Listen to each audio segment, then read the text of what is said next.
Good afternoon, everyone. Today I'm chatting with Ali Hakimzadeh from Plurilock.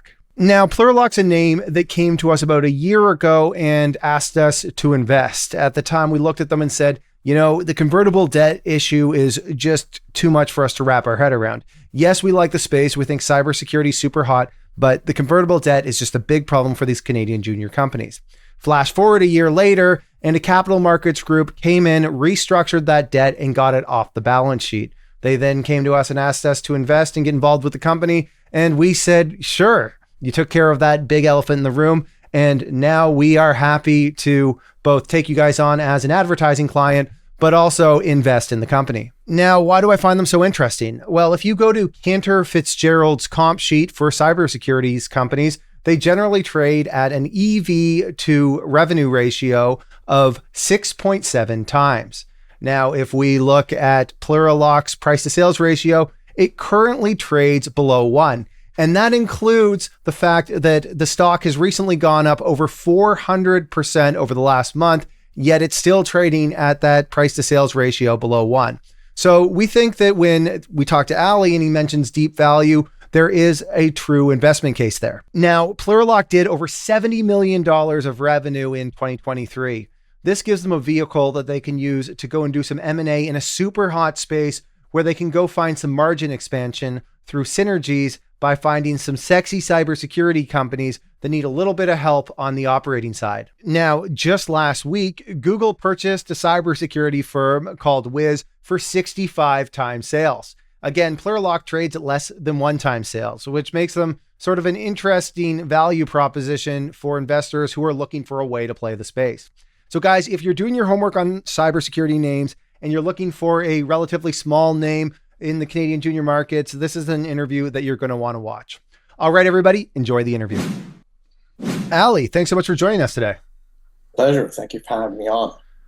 So it's really timely having you on here because out of the big cap world, I guess we could say, we got Google purchasing a cybersecurity firm called Wiz at 65 times revenue. Now, I'm sure you have followed this story or at least read up on it. What's your take on this? What does this mean for the world of cybersecurity equities? Yeah, I mean, cybersecurity has been a theme for a very long time, and it's topical clearly on a global basis as cyber attacks and the incidence of them continue to increase on a daily basis. We saw Ticketmaster and Live Nation, over 500,000 accounts were hacked, and that's greater than the population of the United States. So London Drugs here locally in Canada recently got hacked. I mean, there's every day there's something, right? So the fact that Google is going after Wiz and paying a significant premium is not entirely shocking. As AI continues to be a theme, the bad guys use AI, and they're usually ahead of the game as well. So it's just going to be a theme that continues to grow on a global basis. And nations are going after each other. Corporations are going after each other. So this is a long-term theme, and I believe that that market segment is going to grow, and it's going to be a significant driver of value in the capital markets. So let's talk about Plurilock. You recently joined the company as the chairman, and this is turning into one of those stories that everybody who follows the Canadian junior markets is really excited about. We've seen the stock up, I don't know, I guess we could say 400% over the last couple of months. It's a name that's really kind of people who like to trade stocks are watching. People who are just looking for the next big Canadian story, I'm sure, are now watching. What's going on with Plurilock that's caused all this activity and excitement? Well, really, it's a recognition by the marketplace of the deep value that we were, and the story was relatively unknown until very recently, at least in a broad basis. And we were trading at a deep, deep discount, really. I mean, here's a company that's doing 70 some odd $1 million in revenue as of the last year end. We put out our Q1 results, and the margins on the gross margin basis is expanding on a year-over-year basis. The loss is decreasing on a year-over-year basis. So the financial fundamentals are strong and going in the right direction. The company has historically done 4 acquisitions and successfully integrated them and realized the cost synergies. All of this is becoming known to the marketplace, and as frankly the general state of the small cap world is improving, which it has been with measures such as the Russell 2000 and so on. We see money flowing and recognition happening on Plurilock as it should be. So if we look at it, the stock price is really going back to where it was previously. Our year highs were higher than what we are here right now. And we're just essentially going back to where we were. And we are actually stronger fundamentally than we were back then. So in a lot of ways, the run is a catch-up run. And I believe that there's much headroom for it to continue to grow from here. Now, I'm sure that there's some people watching this and they're wondering, okay, well, we talked about Plurilock, but what does the company do? Can you give us a high level sort of example, or just sort of maybe give us an idea of what exactly the business model is?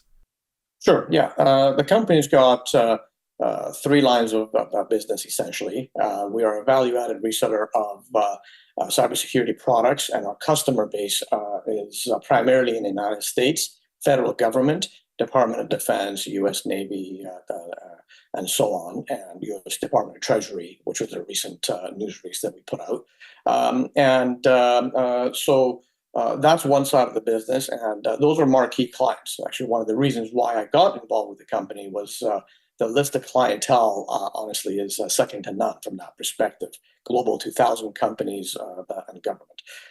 So the opportunity to then sell and cross-sell to those relationships is something that the company has begun to execute on through our consulting division, the critical services division. And that's the higher margin piece of the business, right? That's where we're achieving 40 to 50% gross margins. That business has year over year grown over 100%, and we expect a strong trend towards growth in that revenue stream. We also have a software as a service business, and that is a smaller part of our core offerings, but it's also growing. So the primary growth driver for our business will continue to be the reselling of cybersecurity products to our existing client base and other new accounts in that sort of enterprise and government sector, and then cross-selling services, critical services, to those same groups and others. So I think that when a lot of people look at this company, we're looking at it. You guys did, I think the number was it 75 million in revenue in 2023, yeah, which is a pretty big number for a company that's trading at a market cap today that I think sits below 40 million in market cap. I don't know if that's exactly accurate, but somewhere in that ballpark.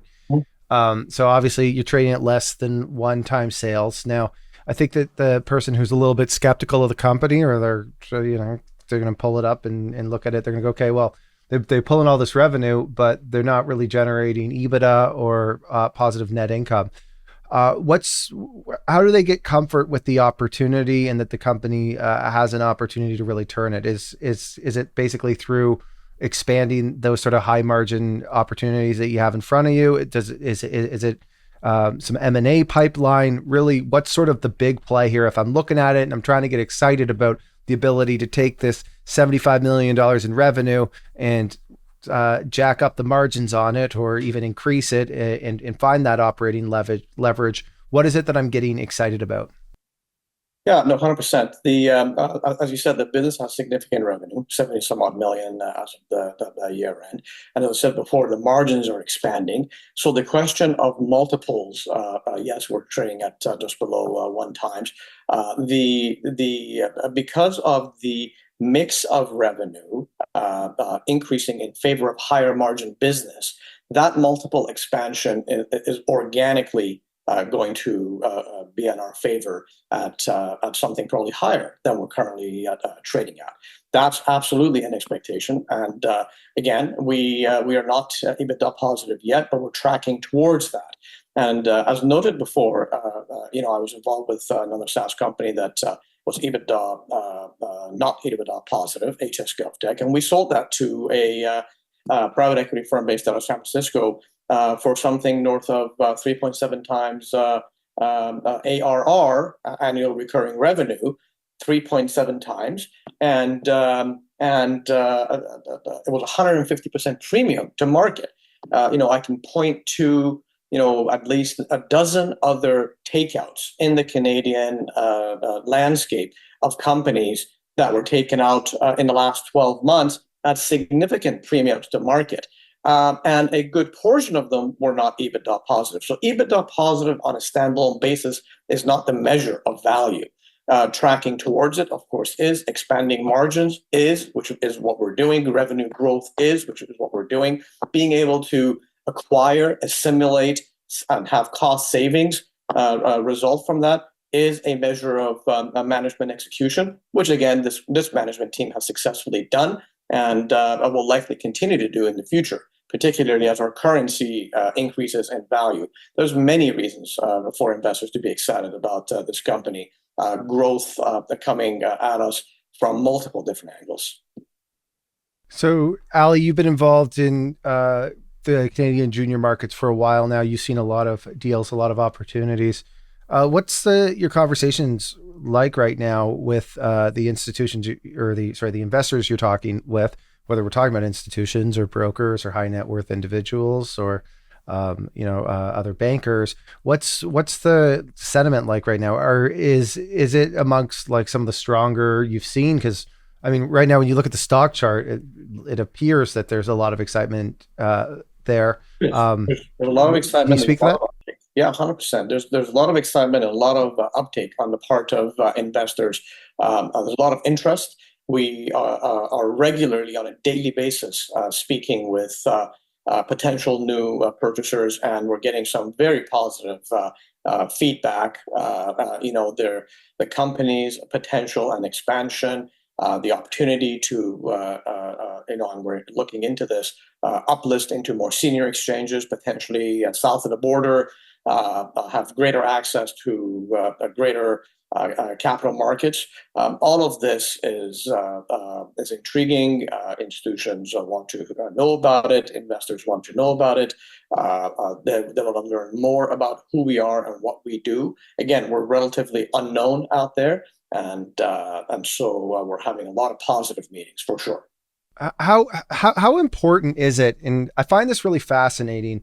This idea that Canadian juniors now have to look to the NASDAQ because our waters have just gotten so dirty with, we could say bad actors, or we could just say at least some of the rumors that exist about naked short selling that exists, and nobody really knows. I mean, I guess some people say that they know, but from my perspective, I've never really seen that concrete evidence. But we hear these things, and some of the stuff we hear is the only way to really get away from that stuff is you have to leave the Canadian markets and get yourself listed on a US big board so that the hedge funds can't play those games against your stock. Are you hearing those sorts of things? Like that is sort of the end game that. Yeah, I mean, I'll answer it in a different way. The fundamental cross-border premium of the U.S. capital markets versus the Canadian capital markets has existed as long as I've been in this business. Sometimes, and I've been in this business for north of 25 years. Sometimes that differential is greater, and sometimes it's less. Currently, that differential is greater. We're seeing the small cap tech world in the U.S. Expanding at a faster pace than the Canadian. The Canadian is certainly following, but not as quickly. And so there is an opportunity there. There always has been an opportunity there. The U.S. purchasers are more specific. They are more sector specific, and their deeper knowledge of, for example, in our case, cybersecurity world is just there. We are a pure play cybersecurity company in Canada, and we are there's not that many of us out there in the Canadian capital markets. In the US, there's a lot of them out there. They understand this sector. And as a result, the infrastructure within the capital markets basically rewards that. And I mentioned before, the private equity world in the United States is flush with cash. They are snapping up Canadian entities at significant premiums to market. That trend has probably started a long time ago, and in the last 12 months, it's been accelerating. So look, it is incumbent upon the Canadian investment community to tell the story, to show value, and to not give up the value too early. However, if the capital markets in Canada, if the investment community in Canada does not do so, that's fine, because there's others who will and have. And it's incumbent upon us as a board, as a management team, to go where the greatest value drivers are. And right now, as we sit, the U.S. capital markets represent that. So certainly we are focusing on that, and we want to do the best for our shareholders. So you guys did a financing not that long ago, and I'm bringing this up because some of the people in my network that were looking at the Plurilock stock were asking about this, where I think it was a $5.5 million financing that's going to see about 22 million shares, plus there's some warrants. Now, if I'm an investor looking at this and I look at where the stock's currently trading at, I'm going to want to have comfort that the company's got a plan and capital markets program to make me feel comfort that those shares aren't just going to be hitting the market the second that they go free trading on the day after the 4 months. If I am a retail investor and I'm looking at the story, how do I get comfort with that? Yeah, again, I think the proof is in the pudding. Our daily volume has significantly increased as of late because we're telling the story, we're getting in front of investors, we're not taking anything for granted, and we're increasing the profile of the company. And that activity is increasing at an increasing rate from an internal management perspective. We continue and will continue to do that throughout the summer here. We're fully cognizant that the free trade is coming. I personally will be exercising my warrants here. We're going to, we're significantly in the money, and we're going to make sure that the company is funded with those warrants coming in, and telling the story to the institutions and to the new buyers on a daily basis.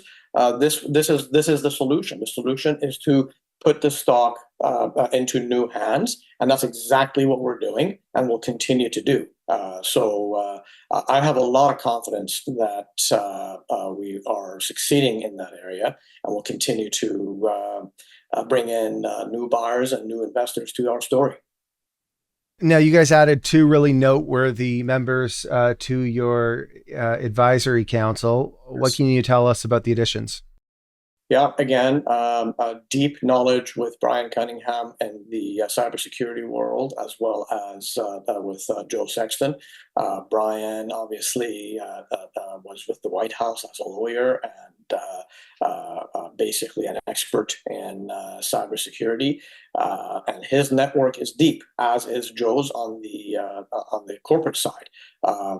Being with CrowdStrike, on the board of CrowdStrike, and some other notable cybersecurity companies. So both these individuals bring a deep set of contacts and relationships that the company will be able to benefit from, and we intend to keep them busy in helping us grow in our business. Well, Ali, last question for you. If I'm an investor watching and I'm following Plurilock and I want to know what I should be looking out for over the remainder of 2024, what's the type of events or the milestones that I should be watching out for if I'm trying to evaluate management over the remainder of 2024? Yeah, continued growth in our margin profile, continued trending towards EBITDA positive. Look out for potential acquisitions that will be accretive for us. And look out for potential uplistings to more senior exchanges, potentially down south. So lots to look out for, actually. And we look forward to rewarding all of our shareholders.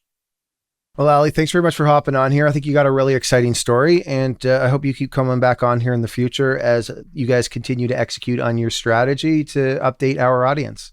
Thank you very much. Pleasure. All right, everybody. Thank you for watching. If you enjoyed this interview, please smash that like button, subscribe, and ring that notification bell. Also, let me know what you think in the comment section. Thanks, everyone.